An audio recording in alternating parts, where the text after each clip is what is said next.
So we've got this Bobcat came in, and what's going on, he can drive it cutting. It'll run perfect for a little while, and it'll start going, and blah, and dies. It's also got a bad battery. Get out of here, bad battery. Oh, crap. What's done happened now? Where's the gas cap? So he has already put a new carburetor, fuel filter, fuel pump, started parts replacing. Is this going to even fit?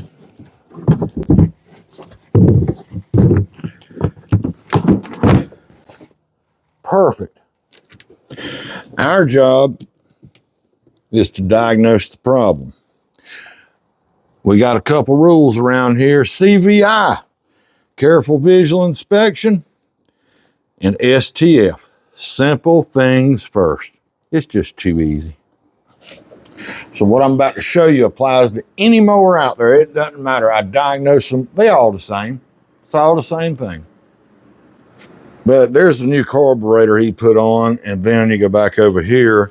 Here's the new fuel pump. Looks to be hooked up correctly. So let's see if we're getting any fuel to the carburetor. So we just follow the line from the fuel pump right over here to the carburetor. Let's get this clamp out the way, and my light's in the way. Doggone it. All right. Get our clamp out of the way, and let's pull our fuel line off. Little twist of Rooney. Now I just kind of stuck this up here to hold it so you guys can see. We want to see how much fuel's coming out of this thing. Now it's probably going to fire up and sit here and idle, but we want to see the volume of fuel coming out.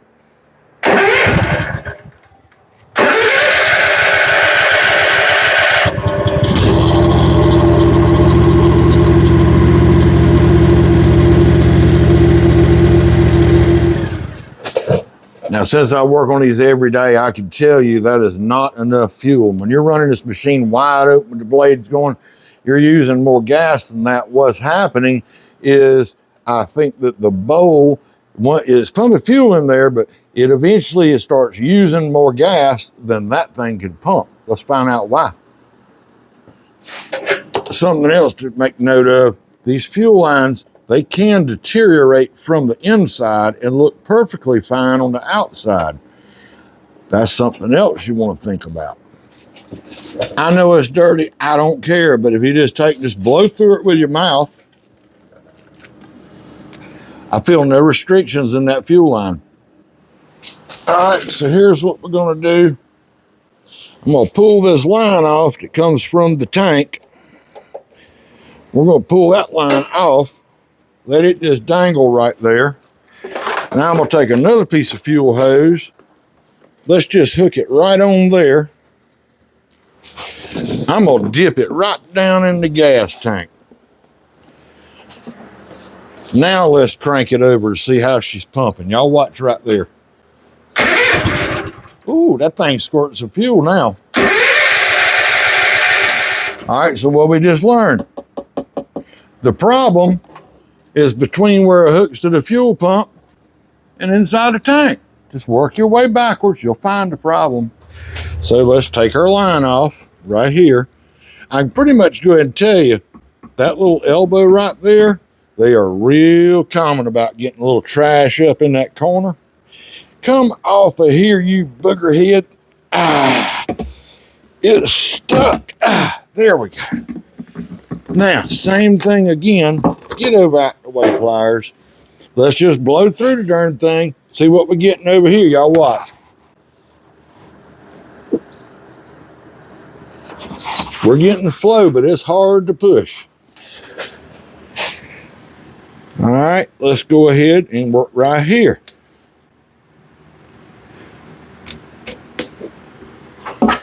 Get this old fuel filter out the way. Yeah, that looks, something about that don't look right. It's gonna get a new one anyway. All right, now let's see what's gonna happen, Captain. Oh yeah. All right, I don't know what kind of milky, y'all gotta see this. Look at that, that's just milky. Why? That's just milky. Why does it look so milky? I can see it in my hand. What in the world? I think it just stopped that fuel filter here. Yep, there's your problem right there. I can barely push that through. Wide open. All right, let's talk about something else. That fuel filter is the problem with this one. But right here, this little guy will show you how to check it. Some of these little elbows are metal, some of them are plastic. This one looks to be plastic. And sometimes these boots right here will dry up and leak, especially if they're on the bottom of like a generator. Let's see if we can get this out of here. I know you can't see it pulling out right there. We're just gonna ease it right on out of the tank. Nice and easy like. Come on, there we go. That pulled off that line in there. Yep, that elbow's clean and dry. I mean, I can blow through it, you know what I mean?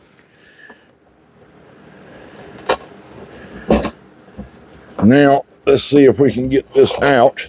Yep, it broke. That's normal. Ooh, I about lost the hose there. Can you believe that? Here's your hose out of the tank. Yep, wide open. Now, you see how that's cracked right there? Let's put him a new one in. Now, these elbows here are metal. They're a little different style than what's on this machine, but in case you need one, that part number from Rotary is 8678. Now, our other piece is 7730 from Rotary.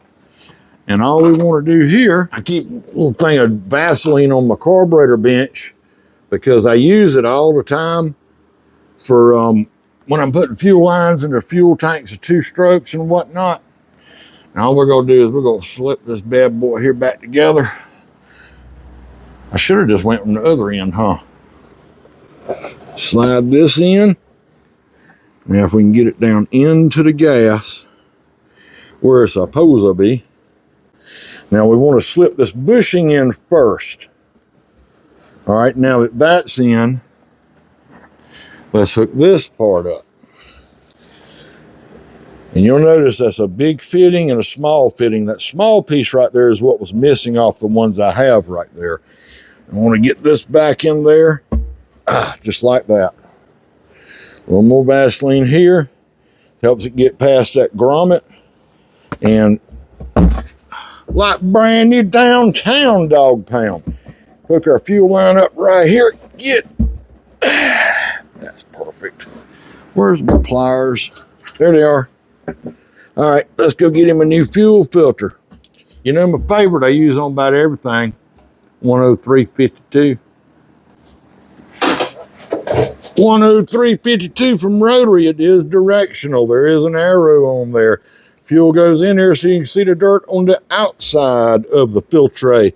Yes, this will work just fine on gravity feed machines also.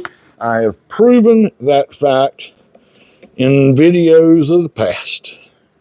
Where'd I do my little line? Ooh, I'm about to drop my pliers in the fuel tank. Golly.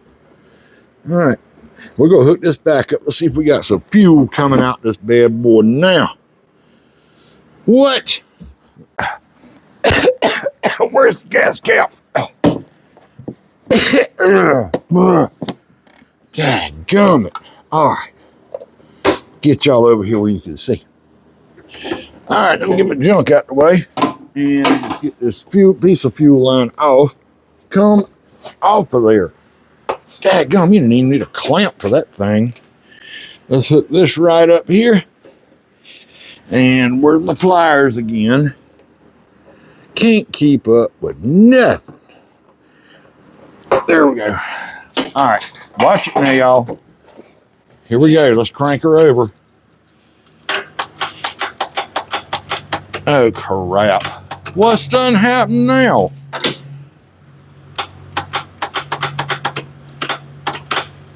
Oh my goodness. Y'all see how that happens sometimes? Comes in for one thing, we put a battery in it. It was starting fine. Y'all are my witness. Now it ain't doing nothing. That's that single click. Well, this would be a good opportunity to tell you about 2 videos I got called Just Clicks. There's our solenoid right here, and the little wires are buried in dirt. Y'all can't see. Heck, I know I can't see either. Alrighty. So I went clicky, clicky, clicky, and it decided to start. I'm going to put him a solenoid on here too, I believe. All right, let's pull this off. It's running. Dang it, there it goes again. There. Oh. See, now that's how that bad boy supposed to shoot some fuel. Let's put a solenoid on it. Golly. Well, I'm going to give y'all a quick rundown. Y'all go watch that. I got 2 videos called Just Clicks. Tells you everything you ever want to know about a solenoid. This is a 4-post solenoid. I'm going to get this is going to be short and quick, and then I'm going to pop it on. One side comes from the key. Don't matter which way you hook it up. The other side is your ground, which is your safeties. All you got to do is hook a test light up. One side will light up when you turn the key, if you're getting power to it. The other side, put your test light on the positive terminal of the battery. Touch it to here, turn the key, or touch it to here, it should light up because it's grounded. It's really simple. I explain it a lot better in those other 2 videos. I get in a lot of detail on there. I'll put links to those right down in the description. Let me replace this. I know what you're going to say. T-Bone, you didn't even test it. Listen, I know that's what's wrong with it. Just trust me on that. All right, so I know y'all can't see down in here, but I can barely see. So I just got off the phone with the customer, told him about this. I done dropped the darn nut.